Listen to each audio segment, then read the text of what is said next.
Assalamualaikum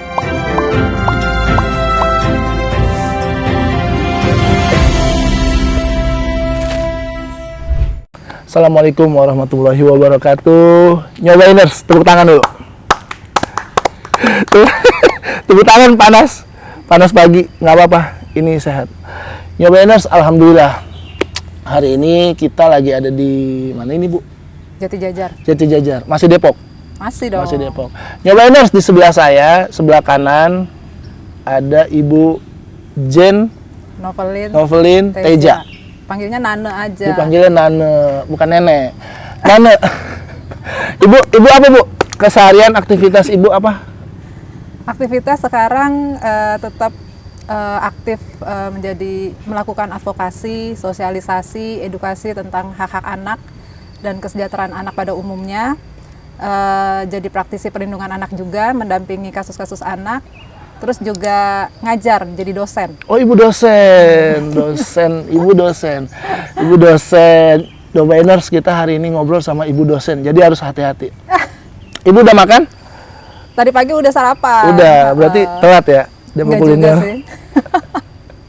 Jadi gini Bu Jen, kita lagi berpikir bagaimana caranya jalan yang mudah dari Jati Jajar ke ITC Depok itu lewat mana, Bu Jen? Yang gampang itu lewat mana? Lewat Jalan Tol Iskandar. Tol Iskandar. Ada berapa tikungan, Ibu? Ibu pernah ngitung nggak ada tikungan berapa menuju ITC Depok? Enggak pernah. Kerjaan ya. Jobainers, Ibu nggak pernah ngitungin tikungan yang ada di jalan dari rumahnya ke ITC. Tapi Ibu kalau beli baju seragam sekolah anak di mana dulu biasanya? Seragam sekolah anak di sekolah. Belinya di sekolah. Oh, ada Iya. koperasi ya. Kan Kalau saya di sekolah. Depok di Sederhana, Bu. Ada Sederhana, ada Ria Busana, ada Pasadena. Beli buku di situ. Beli buku di situ. Ya, di situ ya, tahu ya. Itu di Nusantara. Iya. Cabangnya di sini juga ada di Kartini. Siap. Jadi orang Depok pasti tahu kan. Bu, nih. Ibu mau ngeteh?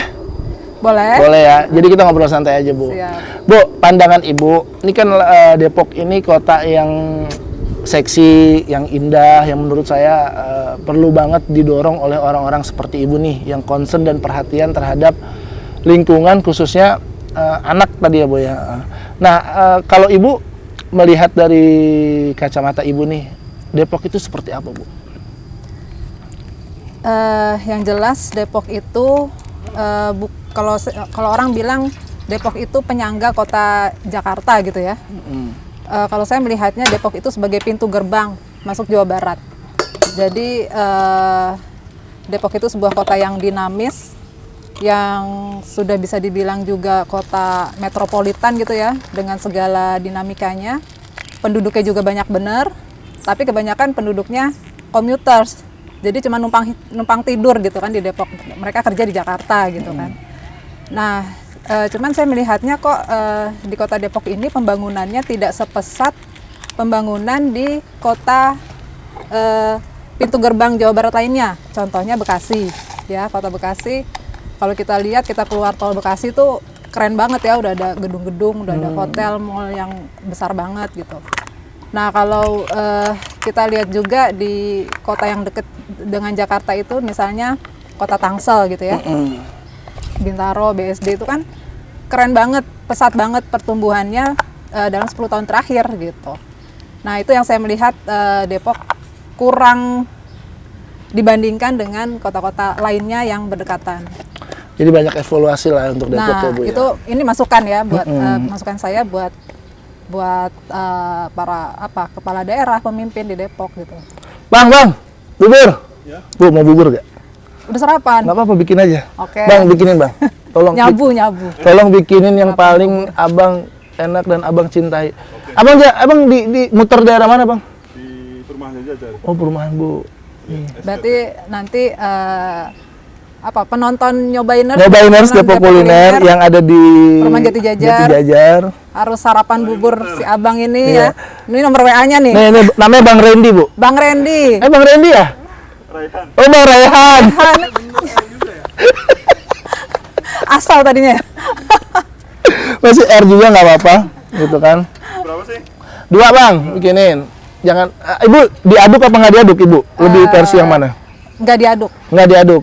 Berarti Ibu Tapi orang saya porsinya setengah aja dulu, setengah Bang. aja Bang, Ibu kenyang Bang. Takutnya nggak habis nanti jadi mubazir. Jadi nggak mau bajir, benar.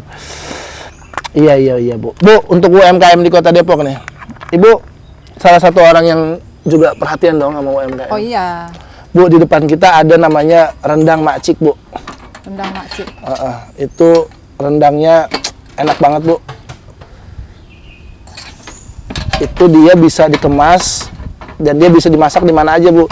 Sebenarnya harusnya kita bisa masak ini Bu, cuman saya nggak punya alatnya. Harus diangetin dulu karena kan dia dingin ya, ditaruh di freezer gitu. Tadi saya salah naruh ininya, terbalik. Iya makanya. Nggak apa-apa kan ya?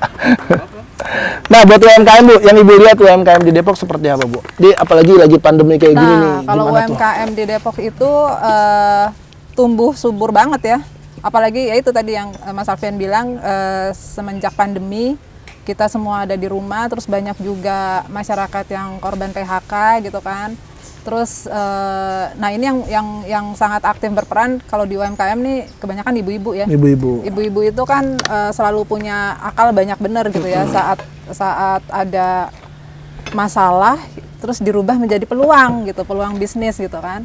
Nah waktu pas pandemi itu semua kita ada di rumah, nggak berani, even ke tukang sayur aja nggak berani gitu ya. Saya sekarang sama tukang sayur aja WA-an. Oh WA. online. Bang kirim cabai merah, bawang merah gitu dikirim terus ke rumah gitu. Terus kita juga bikin di perumahan ini bikin grup WA gitu kan, grup WA di mana saling namanya pasar Jati Jajar gitu ya. Jadi, Pasar warga Jati Jajar. jadi berjualan di situ, ibu-ibu yang jualan, ibu-ibu juga yang beli gitu ya warga. Nah itu UMKM tuh bertumbuhan gitu dari situ. Segala macam ada dijual dari mulai bawang merah lah, abon lah, rendang juga ada, terus minuman, daging ayam, daging sapi dan lain-lain itu banyak Diberi banget. kemudahan ya. Warga ini kompak, ya intinya dari warga untuk warga lagi. Dan secara umum UMKM juga dapat dukungan bagus tuh dari pemerintah gitu ya. Jadi ada beberapa ibu waktu itu cerita kalau sekarang kemarin sejak pandemi itu banyak pemerintah melakukan pelatihan-pelatihan untuk UMKM gitu. Terus ada yang diberikan gratis sertifikat halal dan lain-lain gitu ya. Jadi itu saya lihat bagus banget dan kita sebagai masyarakat harus mendukung ini UMKM. Harus ya Bu. Khususnya di Kota Depok ya. Makanya mudah-mudahan saya lihat juga UMKM ini udah mulai keren nih Bu. Jadi hadirnya Depok Kuliner juga sebagai apa ya, media kuliner sih. Kita lebih kepada media kuliner bahwa Saya enggak, Bang. pakai sambal Ibu. Saya nggak usah Bang, nggak apa-apa. Ini ya Bang, ini Abang Randy ini Rehan. nggak apa-apa Bu. Oke. Dikasih nama lah baru. Enggak, Bang. Nih, lihat nih.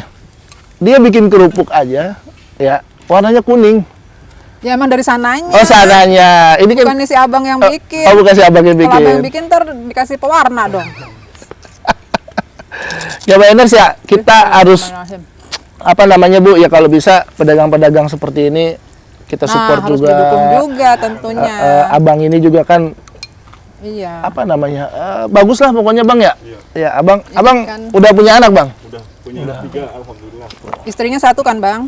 Ya alhamdulillah. Alhamdulillah. Perempuan kan perempuan. Iya. Ya baik juga. Terus ada perhatian dari pemerintah lah ya. Wah bagus. Ayo kita makan bubur. Ini ngobrol santai nggak apa-apa ya sambil makan ya Bu ya. Makannya pelan-pelan aja Bu. Iya. Kalau Ibu di Depok udah dari kapan Bu?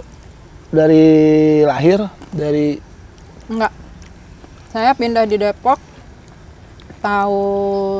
sekitar tahun 90-an ya. 90 berarti setelah saya lahir 1 tahun Ibu baru hadir ke sini. Oh Ibu 89, 90 dari Depok. 90-an lah. Iya. Tapi kesibukan masih alhamdulillah Bu. Jadwal Ibu padat lah ya alhamdulillah ya. Iya, tapi kebanyakan kalau misalnya jadi pembicara itu masih banyak lewat Zoom gitu ya, webinar gitu. Padahal sebenarnya lebih semangat kalau tatap muka gitu kan. Tatap muka. Nah, cuman udah ada beberapa yang tatap muka gitu kan, kayak sebetulnya bulan lalu tuh saya diundang oleh pemerintah Kota Bogor kasih sosialisasi tentang sekolah ramah anak untuk kepala sekolah sekota Bogor gitu ya, kepala sekolah SD itu tatap muka gitu. Udah seneng sih, tapi terus yang lain masih ada yang lewat Zoom gitu ya nggak apa-apa. Cuman ya udah mulai padat lagi lah kegiatan. Kalau Bulgar berarti Bang Bima Arya ya Bu ya? Ya. Ini air, ya, ini mateng ya, ada apinya loh. Iya, Bener. udah kematangan itu. Buyak. Ntar lama-lama habis tuh. Ibu Enak loh. manis apa nggak manis Bu? Dikit aja. Dikit aja. Enak loh buburnya. Enak ya? Cobain Mas. Mas Randi. Buburnya enak. Jadi belum ada selamatan bubur merah, bubur putih. Ganti nama nih. Nanti nama dia. Bang Rehan jadi Randy. Jadi memang gitu Bu. Ya saya juga Yang tadi di-cut kan pasti. pasti yang ada yang sedikit dipotong. Jadi gitu Bu, ya kita juga sebagai orang tua, khususnya saya dan tim-tim juga, alhamdulillah udah pada punya anak Bu semua. Punya anak 2, ya kita juga jadinya khawatir, apalagi melihat hari ini kasus yang lagi hangat-hangatnya mungkin Ibu tahu ya. Salah satu, apa ya disebut itu Bu, kalau kayak gitu Bu, yang 12 anak itu. Guru atau apa yang sampai kayak begitu? Guru. Santri itu gimana tuh? Kekerasan seksual. Maksudnya Itu saya gimana? baru aja hari Sabtu kemarin tuh. Saya diundang sama BEM ITS untuk bicara tentang kekerasan seksual. Jadi topik waktu itu acaranya namanya diskusi publik lewat Zoom juga. Topiknya Indonesia darurat kekerasan seksual. Terus ngomongin tentang RUU PKS yang belum digolkan. Terus juga bicara tentang Permendikbud nomor 30 tahun 2021 kan yang baru disahkan oleh Kementerian Pendidikan dan Kebudayaan. Gitu. Jadi ya memang jadinya darurat ya kalau saya bilang ya. Karena sejak dikeluarkannya Permendikbud nomor 30 itu kan banyak kasus-kasus kekerasan seksual terus akhirnya terkuak gitu kan. Yang tadinya mahasiswi nggak berani bicara, terus jadinya jadi berani bicara gitu kan. Ada satu orang aja yang ngelapor, yang lainnya jadi ikut-ikut lapor gitu, jadi ikut-ikut speak up gitu kan. Terus setelah itu ada kejadian yang mahasiswi di Malang bunuh diri karena setelah diperkosa sama pacarnya. Terus Yang di Mojokerto itu? di Mojokerto atau Malang Bu? Oh Malang ya? habis diperkosa sama pacarnya terus disuruh aborsi. Dia nggak mau aborsi, dia merasa tertekan, terus akhirnya dia bunuh diri gitu kan. Jadi kan kita tahu tuh dampak dari kekerasan seksual itu, korban itu nggak akan hilang itu traumanya gitu loh. Apalagi saya punya anak cewek Bu. Nah, terus kita dikejutkan lagi, belum selesai yang Malang itu dikejutkan lagi sama itu guru memperkosa 12 santri itu saya, dan sudah ada anak yang dilahirkan gitu kan. 8 anak kalau nggak salah kemarin saya baca tuh. ya kita pengen seperti apa ya Bu ya. Jadi kayak pengen nangis tapi udah terjadi. Kita ya nyobain Mas, jadi pesannya ya kita harus lebih aktif memperhatikan anak-anak kita, lebih mengawasi ya Bu ya. Apalagi gadget juga harus dibatasin karena perkembangannya kan luar biasa ya Bu ya. Jadi anak-anak itu punya hak-hak seperti layaknya orang dewasa gitu kan. Orang banyak berpikiran anak-anak cuman anak-anak, dianggap sebagai properti yang bisa diatur-atur oleh orang tua, yang bisa diabaikan, yang bisa dicuekin, nggak boleh bicara segala macam gitu kan. Enggak, sekarang kan kita udah ada Undang-Undang Perlindungan Anak, terus juga Indonesia udah meratifikasi Konvensi Hak Anak. Jadi ada hak-hak anak yang harus dilindungi, dihormati, dan dipenuhi. Salah satunya adalah hak anak untuk mendapatkan kasih sayang, perhatian, pengawasan orang tua gitu kan. Di dalam sebuah lingkungan keluarga yang harmonis gitu tentunya. Jadi semuanya tuh harus untuk kepentingan terbaik anak. Bu, kalau balik lagi ke anak nih Bu, seorang anak itu kan tadi punya hak. Nah kalau menurut Ibu atau saya pribadi kan ini menjadi hal yang sangat tabu nih Bu nih. Kalau misalnya seorang anak itu kita jelasin tentang edukasinya seks, itu kan jujur ya itu menjadi hal yang sangat apa ya Bu? Nggak boleh. Sekarang kita nggak boleh mikir itu tabu. Justru harus diedukasikan ke anak kita. Dan sejak dini. Kadang-kadang anak-anak yang menjadi korban kekerasan seksual, itu anak-anak yang masih usia TK itu tuh udah banyak sekarang. Sebenarnya sudah banyak nah, tuh. Mereka kadang-kadang nggak tahu apa yang mereka alami itu boleh atau enggak tuh karena mereka nggak pernah diberikan edukasi oleh orang tuanya gitu loh. Oh jadi itu sebenarnya udah harus kita kasih Bu. Harus ya? Karena sekarang korban kekerasan seksual itu udah semakin usianya tuh udah semakin kecil lagi gitu loh. Anak-anak umur 2-3 tahun dilecehkan oleh tetangganya, oleh kakaknya, oleh ayahnya, oleh ayah tiri, ayah kandung gitu kan. Itu emang bener-bener gitu kan. Bener-bener Terus cobain. udah gitu dulu kan bilang wah kalau punya anak perempuan serem, punya anak laki-laki nyantai. Sekarang laki-laki perempuan kita nggak boleh nyantai gitu kan. Banyak anak laki-laki yang juga jadi korban sodomi, kekerasan seksual, benar. Ya Allah, Nyobainers, ini pesan penting banget ya dari Bu Jen ya. Jadi buat orang-orang tua di rumah bahwa menceritakan atau menjelaskan edukasi tentang seks itu penting dan perlu disampaikan. Iya, jadi kalau misalnya merasa nggak nyaman, kalau anak perempuan yang kasih tahu ibunya, kalau anak laki-laki yang kasih tahu ayahnya gitu. Makanya anak-anak itu butuh dua-duanya, ayah dan ibu gitu. Jadi udah nggak zaman lagi yang ayah menganggap oh urusan anak-anak itu urusan ibunya, udah nggak bisa gitu. Harus anak-anak itu harus terpenuhi fitrah seksualitasnya itu dan dibimbing oleh kedua ayah dan ibu. Itu harus dua-duanya. Harus berjalan beriringan. Jadi ada kan misalnya kalau anak laki-laki itu di rumah dia sehari-hari ketemu ibunya, yang bantuin bikin PR ibunya, nanti main sama ibunya, terus bagi rapot juga ibunya yang ngambil, antar jemput sekolah ibunya. Bapaknya ngapain, Bu? Nah, bapaknya Bang Toyib kali. Ya kan gimana dia bisa mendapatkan figur seorang ayah gitu. Bener, Terus Bu, gimana apalagi anak laki-laki gitu ya.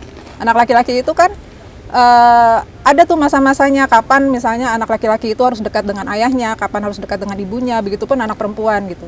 Jadi makanya itu harus seimbang gitu. Peran ayah dan ibu tuh harus benar-benar dua-duanya jalan dalam tumbuh kembang anak. Yuk, tepuk tangan dulu, Bib. Oh, tepuk tangan. Buat Ibu. Bismillah.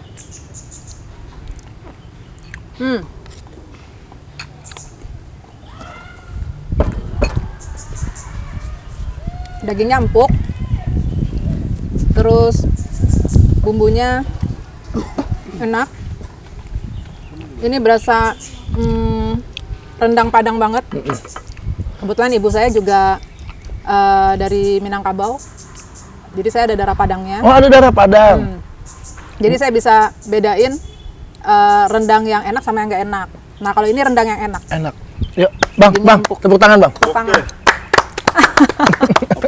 Applause. Rendangnya enak. Enak. Rendangnya enak, Nyobainers. Ya Allah, Nyobainers. Jadi harus di order nih ya rendang Maici Nih nih. IG-nya nih. Ini IG-nya. IG-nya nih kalau mau pesen di sini. Jadi kita harus support ya produk-produk UMKM.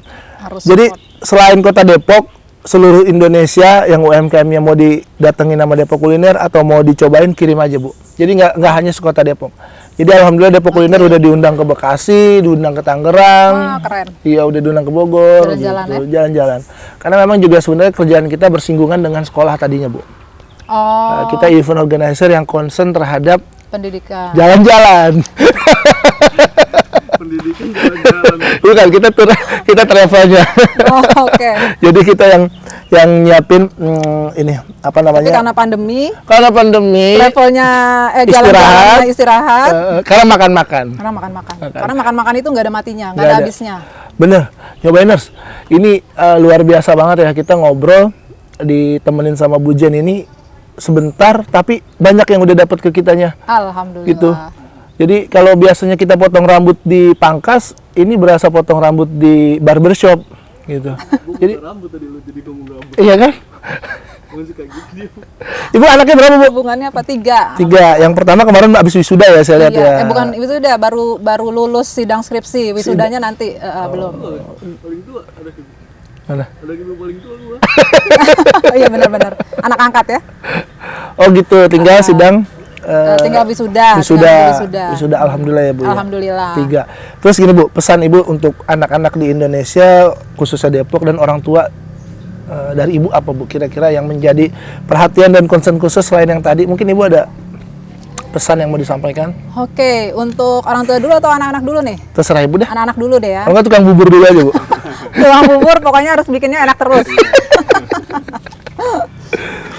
Untuk anak-anak, khususnya anak-anak muda generasi penerus bangsa, ingat, ini mungkin kedengarannya klise, kedengarannya bercanda, tapi ini serius gitu ya. Masa depan bangsa itu di pundak kalian, itu jangan lupa. Jadi anak muda zaman sekarang itu udah nggak zaman leyeh-leyeh, rebahan. Anak muda zaman sekarang itu harus peduli terhadap permasalahan di sekitar kita yang terjadi gitu ya. Jangan cuman asik sama gadget tapi terus nggak tahu apa yang terjadi di sekitar kita gitu, yang deket-deket gitu ya. Kalau di gadget kan memang semua sekarang dengan adanya teknologi informatika, kita bisa tahu berita apapun yang terjadi di belahan dunia manapun gitu ya. Nah terus ya itu makanya jadi harus aware, harus apa namanya, get involved gitu ya. Nggak boleh cuek, harus peduli gitu. Apaan sih? Bang, makan bubur bang. Pak, bubur ya, Pak. Bubur sini bang. Mas. Nah, duduk bang, tuh bikinin bang. Iya. Tuh, Bu lanjut Bu, maaf Bu potong. Oke, jadi tadi sampai anak muda zaman sekarang harus berani speak up gitu kan, harus berani beropini, terus ya itu tadi ya nggak boleh leyeh-leyeh, rebahan aja, dan ingat sukses itu harus diraih gitu ya, dengan disiplin tentunya, dengan kerja keras. Terus kita harus selalu berpikiran positif gitu kan. Kita harus merubah mindset kita, jangan pesimis gitu kan, optimis gitu. Dan yang menjadi saingan kita bukan orang lain, kita harus memimpin diri kita sendiri. Jadi tantangan terbesar kalian itu adalah kalian sendiri.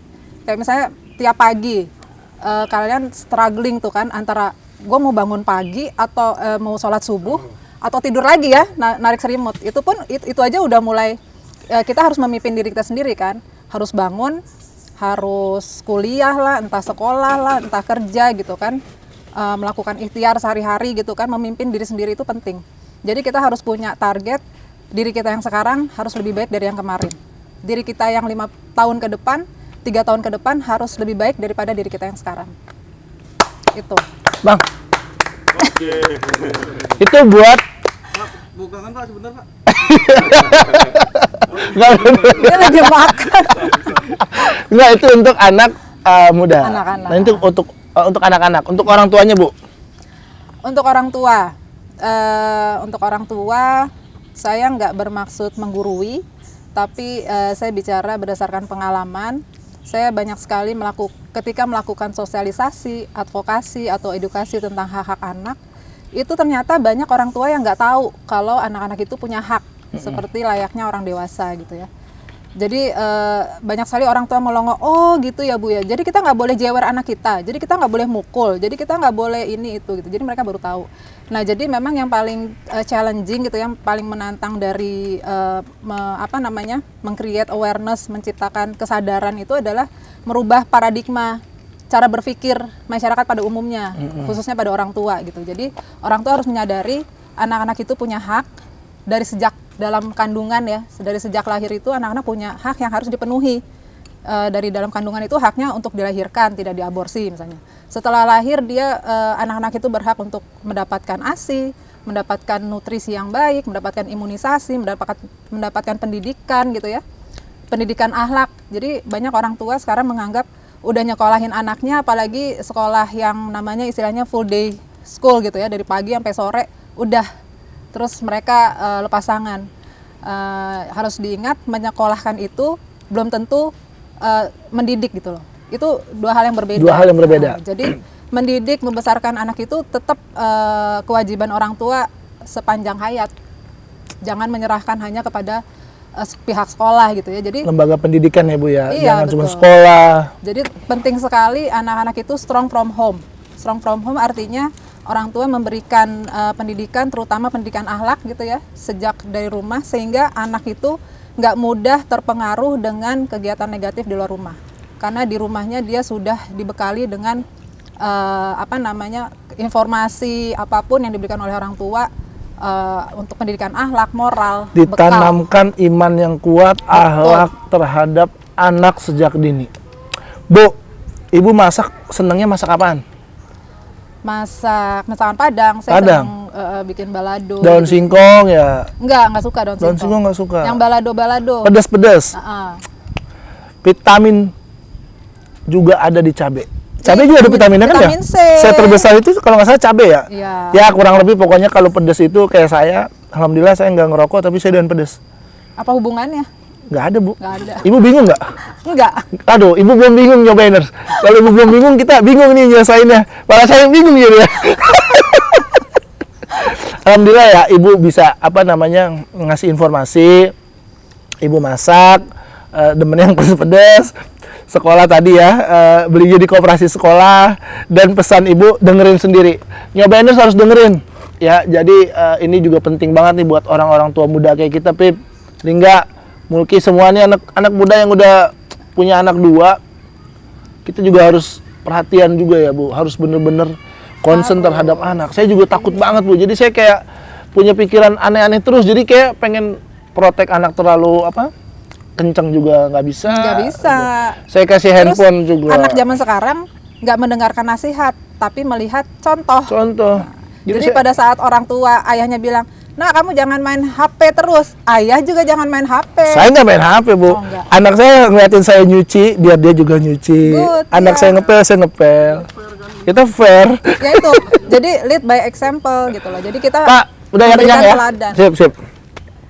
Bapak udah kenyang alhamdulillah. Semangat Pak. Semangat Pak. Kita harus memberikan teladan, nggak hanya memberikan nasihat. Nasihat. Tapi, Contoh. nah, anak-anak itu melihat contoh. Kita ngobrol sama pasangan di rumah juga diskusi, jangan ada ribut-ribut ya Bu ya. Kita sering ribut. Jadi konseling pernikahan. Iya. Bu, sekarang alhamdulillah nih lagi musim rambutan ya. Oh iya, saya jadi senang rambutan. Senang rambutan, Ibu senang sama buah-buahan juga ya Bu ya. Iya. Saya tiap pagi sarapannya buah. Sarapannya buah. Kalau saya enggak Bu, tiap pagi sarapannya cukup dengan kopi. Senyuman. Saya melihat wajah istri saya aja saya udah seneng Bu. Ntar jam 10 lapar. Lapar. Kan ada tuh, awali pagi dengan senyuman. Lapar kali. Lapar enggak? Itu Kalau kata Bang Randy, awali pagi dengan sarapan bubur. Ya tepuk tangan buat Bang Randy sekali lagi yuk, nyobain. Makan siangnya makan rendang, Makcik Rosa. Pokoknya sekali lagi Jati Jajar, di perumahan Jati Jajar ada tukang bubur yang insya Allah higienis, yang Enak. insya Allah enak. Ya kita enak ya Bu ya, kita bilang enak, halal pasti. Jadi ya teman, tolong dibantu ya enggak? Abang ntar ada nomornya, taruh di sini Abang ya. Ada. Ya nomor Abang. Jadi Nomor kalau rekening juga ada. jadi Abang bisa dipesan online juga bisa ya Bang ya. Anterin Bang ke rumahnya gitu. Abang juga harus ini Bang, mengikuti arus global yang ada gitu. Jangan ketinggalan Bang kita. Dan yang penting juga jangan marah pokoknya. Dan Abang jangan marah. Udah. Pesan dari Bang Rehan, jangan marah. Pesan Ibu buat Bang Rehan apa Bu? Jangan 2 kata aja Bu.